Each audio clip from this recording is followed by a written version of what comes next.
Great to have Paddy and Chris here as well. And I'm going to come to you first. Mr. Stonage, have you seen that we now have Good Evening back in the Premier League as Aston Villa's manager? Yeah, I think it's a great appointment, if I'm being honest with you.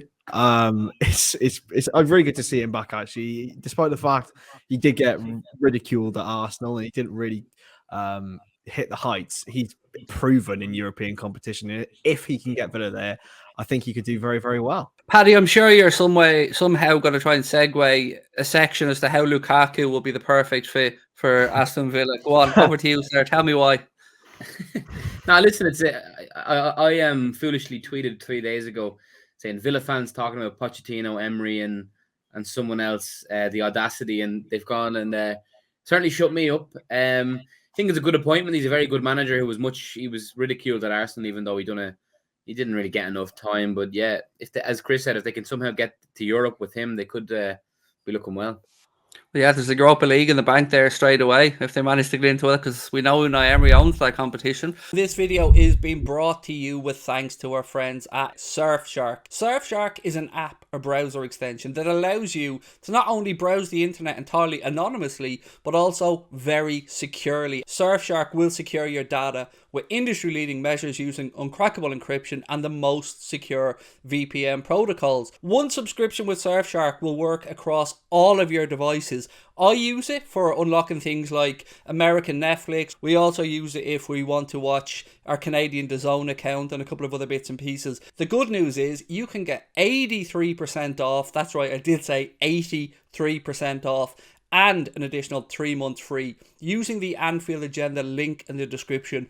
They've also got a really credible and unique 30-day money-back guarantee. If you don't like Surfshark, it doesn't meet your needs, which I'm going to be honest with you, it will and you won't. But if you do, if you want to change, Surfshark give you 30 days to change your mind. Why not give Surfshark a try? You'll be supporting us here at Anfield Agenda and you'll be treating yourself to the best VPN provider out there, bar none. I want to move, Paddy, to this. I'm sure you've seen this article today. It says Jude Bellingham's entourage have said the midfielder wants to join Real Madrid next summer and sees it as the best option for his career. Let me give you my thoughts, mate. Before I've seen this movie many times with Real Madrid. I've seen this propaganda. I've seen it with Tchouaméni. I've seen it with Mbappe. I've seen it with Haaland.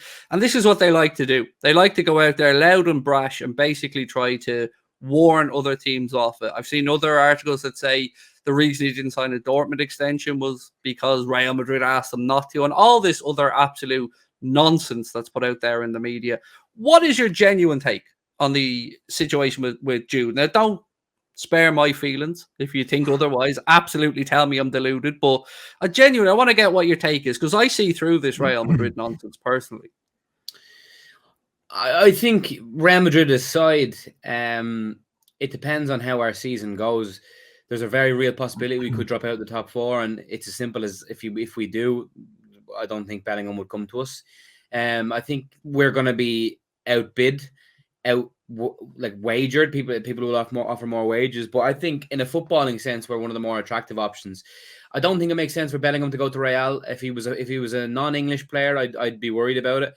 But I think he wants to move back to England. You know, I think it would make sense. So it's only really Man City I'm worried about. And Pep Guardiola has come out and spoken about him today, which I wish he'd feck off. But my good feeling tells me he will come, because I think we'll do our end and stay in the top four. And then, yeah, I'm not worried about Real Madrid. Let me say this, Chris, right? What about Chelsea for Bellingham, though? You know, their manager, their new owner is clearly, fancying chucking the money around a little bit. He's too busy trying to shag Ronaldo to be worried about Bellingham. Also, there's no guarantee they get Champions League. Well, no, yeah, possibly not. But I think he's clearly got a lot of ambition, a lot of money. Yeah, and I think, look, in all honesty, I think, Steve, their midfield ambitions are probably Declan Rice in the long term. That's been, a player that they've been looking to bring in for a while. So I'd take him. I'd take him instead of Bellingham. So would I. I'd have either of them. Either one of the two. I made a video saying exactly that. And Chris, let me tell you why I think everybody's reasoning for Bellingham not come to Liverpool. I think we should flip that on its head and make it a reason as to exactly why he should come. So I did a video earlier on, and my premise was basically, Look at what happened to Van Dijk's standing in world football when he came from a Premier League club to Liverpool, transformed their defence, and then suddenly got plaudits on the world stage because of that transformation, along with Alisson Becker. I think if I was pitching to Jude Bellingham about Liverpool, I would say, mate, you can be the difference maker to come in and take that midfield, grab it by the scruff of the neck and turn it into something different. And that will increase your standing far more than going to a ready-made club. I suppose, yeah, you've almost sold me there, mate. But at the end of the day, if we're looking at our midfield coming next season, you don't have Milner anymore. I hope, anyway. I love the man, but Jesus Christ, the man will be 39 by then, or whatever he is. Naby Keita is gone, and he's crocked anyway. Oxlade-Chamberlain's gone. It leaves you with Elliott, Carvalho, Jones, Henderson, Thiago, Fabinho. Will Fabinho be there? Is again, will he be anywhere near what he has been? Is that an attractive prospect? I mean, you could say, you could revitalize Nottingham Forest to where they used to be in the Champions League. I don't find it. If I'm Jude Bellingham and I'm looking at who I'm potentially going to be playing with, it's not attractive, if I'm being honest. Thiago Alcantara, Harvey Elliott, Fabio Carvalho, I think, and another midfielder to come in. I think, Steve, we can make a case to Mr. Bellingham as to why we're a very attractive proposition for him, in that he would be the man in that midfield. I feel like I've gone back in time a little bit here. If you've gone back in time, you mean to dial up. Then Paddy in his head now is making the Oxlade-Chamberlain. I thought he was brilliant, Paddy, against West Ham. I thought, he hit the post, he forced a couple of good saves from the keeper, scored a great goal. But more than that, it was good to see somebody being so adamant about pressing and defending from the front. We haven't seen enough of that, I don't think. And Darwin was definitely putting himself about. I thought Darwin was magnificent against West Ham. Was perplexed at why he was taken off, but then it came out that it was potential hamstring strain. It's not Darwin is. I've never seen a player be ridiculed so much from rival fans, and I've seen a lot of our own fans who did write him off as well. The red card didn't help him, but I think we've now started to see him come into his own, and he's only going to get better. As me and Chris have discussed before, he tends to score in gluts. He scores in patterns. He scores in 2s and 3s in a row. That was his hallmark for Benfica last year. I think he's going to be an absolute world-class player for us, and he's performing well in a system that hasn't been kind of catered to him, and it's been misfiring. Trent hasn't even assisted him yet, for example, and that is something that you'd expect to see more and more of. So yeah, he's a must start every week. He needs to just start now for us. He needs to be one of the first times in the team sheet, because ultimately he is our future, and he needs just regular game time. He should never be dropped if he's fit. I don't know about you, Chris, but I sat back and watched that Forest game, and at least 3 times I thought to myself, Darwin would have scored that. Darwin would have scored that. Darwin would have been on the end of that. So yeah, we can already see that he is making a name in our attack. He is. I know opposition fans like to have their pops, but ultimately they've no interest in him succeeding. So why would they say that nice about him? But I've been genuinely impressed with the kid since he's come in. Yeah, it's Liverpool bad, isn't it? It's just the way of the world when you're so massive, and that's just how it is. But Darwin is one of the most likable characters as well. I find I just find myself really willing him on to do well. He tries so hard, puts himself about. He could be in the camp of not trying his absolute hardest because the World Cup's coming up, but no, he's really just putting 100% into every game. His movement is unbelievable, and he just creates chaos. It's a very unique player. I've not seen many players like him ever. It's ridiculous. He's got a big problem, hasn't he? Because his big problem is that Haaland came into the league at the same time, isn't it? And people. That's what I was just going to ask you, Steve. Do you think it is that comparison? Well, the comparison's unfair, isn't it? Because Haaland's a £250 million footballer that City signed for 50 million quid. The comparison's made because of the price that City paid for Haaland, which is ridiculous, because he would have cost 5 times that. So it's a really unfair comparison. Haaland's a monster. He's a freak of nature. He's just perfect, isn't he? And Darwin isn't that. Darwin's a completely different player. He's raw. He's your potential. He's a bit like the boys say. He puts himself around. He works really hard. He looks like he wants to learn. He looks like he wants to try. He wants to do it. I think, yeah, I'm with Paddy. I think he'll come really good. I did have to chuckle, Paddy, at a newspaper article I read last night that suggested that Haaland's agent is willing to sit down with Manchester City now and discuss a new improved contract. Apparently, the 900 grand a week he's getting isn't enough for him.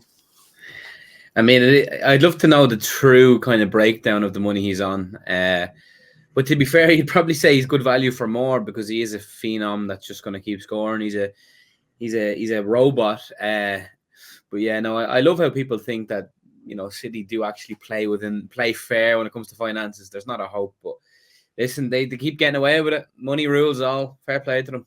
I wish we could do that. Speaking of transfers, Chris, I'm going to let you talk us through the other Dortmund player that Liverpool have been linked to because I'm going to butcher his name if I have a stab at it.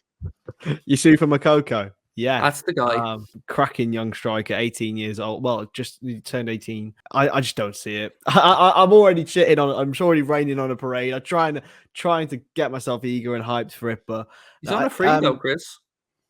On a free, yeah, but he's gonna get a contract negotiation. He will have a say in where he goes. I just don't think Liverpool's really the place, especially because now we bought Darwin Núñez. Realistically you're not going to get past him for the next 5 years.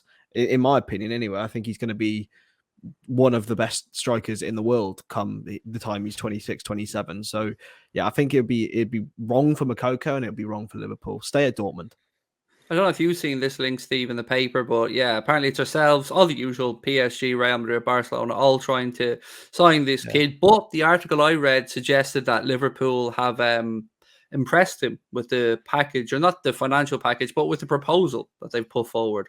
I mean, it's certainly, you know, a good place to be if you're a young player, isn't it? You know, there's a manager there who'll give young players a chance, probably, you know, to the detriment of the team. Sometimes we criticize FSG, but I do think a good part of this is Klopp. He likes bringing through young players, doesn't he? He likes giving Harvey Elliott a chance. He likes giving Carvalho a chance. And I think for that reason, it's a good place to be if you're a young player. But as Chris says, you know, Dortmund is also a very, very, very good place to be if you're a young player. So, I'm kind of with Chris on this one. It would surprise me greatly if all those clubs are in for a player and we end up getting that player. I think I'd be very surprised. Let's flip this conversation a little bit then, Paddy, and ask, what do you think we need? If I gave you the option of going out there now and we have to strengthen in 3 areas, what areas are you looking? Now, if 2 of them are the one area, no problem, but what 3 are you looking to get strengthened before the end of the next transfer window, or the next summer's window, I should say? In right wing cover, and then a new defensive midfielder and a right centre midfielder would be the 3. But if it's 3 different areas, right wing, CDM, and I think we could be in the market for another centre back. Given, listen, Joe Gomez, for fair play, but I think Matip's not getting any younger or better. So I think we could be in the market for another centre back. Because look, Van Dijk is on his way down as well. Like, with just age would predict. So yeah, I'd centre back, but most importantly, right wing cover and 2 midfielders, DM and right centre mid. For yourself, Chris? I'd probably be looking at 3 midfielders, if I'm being brutally honest. Especially come the end of next summer with the outgoings that we're going to see. Obviously, I think right wing cover is very important as well. I think our defense is okay. Realistically, the 4 centre backs we have are still good enough. I feel the 2 left backs we have are good enough. Trent needs to improve, but we know he's good enough. He has been for the last 5 years. So, yeah, a defensive midfielder and 2 other midfielders would be my choice. Curtis Jones, then that's just to name a few. Okay, sorry, if you could listen really, really carefully, you can almost hear Chris's heart breaking. My boy CJ. I thought he was really good in the first half against Forest, but I thought he was shit. Oh God. There's no end product with him. He doesn't score a goal. He doesn't make a goal. Like, He turns know into what- traffic so Because much. he wants I do 100 agree with that. touches. He wants so many touches. But- I don't. But Yeah. there's such a good player in there, and it's so annoying. There's not So though. annoying. There's a guy with There is. there's a guy with a lot of ability, but there isn't a guy that's going to be a first team regular for Liverpool in there. No He chance. strikes me as another one of those lads that stood out so much at underage level, but just can't cut it at the top level with Liverpool. And there is talent there. None of us can deny that. But I suffer with trying to figure out where the hell he fits in ever in our team. Like that's how so he true. gets And- 20 games in a row. I just don't see how or where. It's He absolutely wouldn't- true. I'm with you. He wouldn't make City's development squad, and I'm deadly serious. That's the levels. Well, and listen, they're the freak nature, like they're an anomaly in themselves. But it's just still the think- levels. He genuinely would not start for their under-23s. If you From- have everyone fit in our squad right now, does he make our bench? However No, much I love him, I don't think he 100% does. no. No way. I think he's quite a So- few down off the bench as well. So I think that's Give us a it's all comparable about- then, gents. Give us a comparable in our squad that you would put him on that level with. Tyler Morley. Yeah, I think so.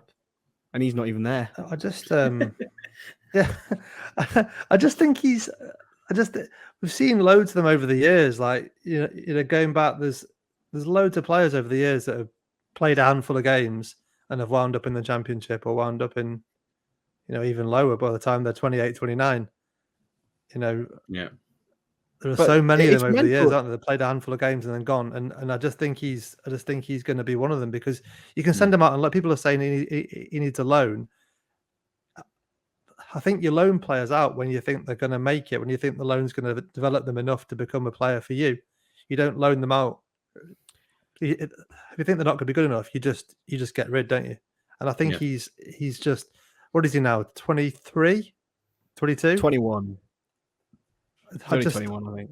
I just don't. He's got ability, but I just don't see. I don't see it. If there is a positive to this, lads, I'd say we probably still get upwards of 20 million from him if we were to sell him. Oh, whoever's paying, well, you give Bournemouth the call. If anyone's going to pay, it'll be them. I firmly believe if he was mean, not he scouted, can't- he'd already be gone. He's played 76 senior matches for Liverpool. That's the increase in our argument, and he's not done much in Like, any of them. So How surely many goals he has he can't be, scored? How many he goals? can't and be that assists much has of a. He cannot be. Surely Jurgen Klopp. Get Surely the Jurgen stats. Klopp has a brain and sees what we're seeing, right? I don't know. Surely does he feel like there's still potential to be unlocked? Maybe. played 76 games and he still wouldn't be on the bench if all our players were fit. Yeah. Yeah, you're bang on, but I'm confused as to how the manager sees it. Really, His Wikipedia good says question. 47 games. the 47 league games. 47 76 games, on and he scored 3 goals. For an attacking midfielder, that is woeful. Woeful.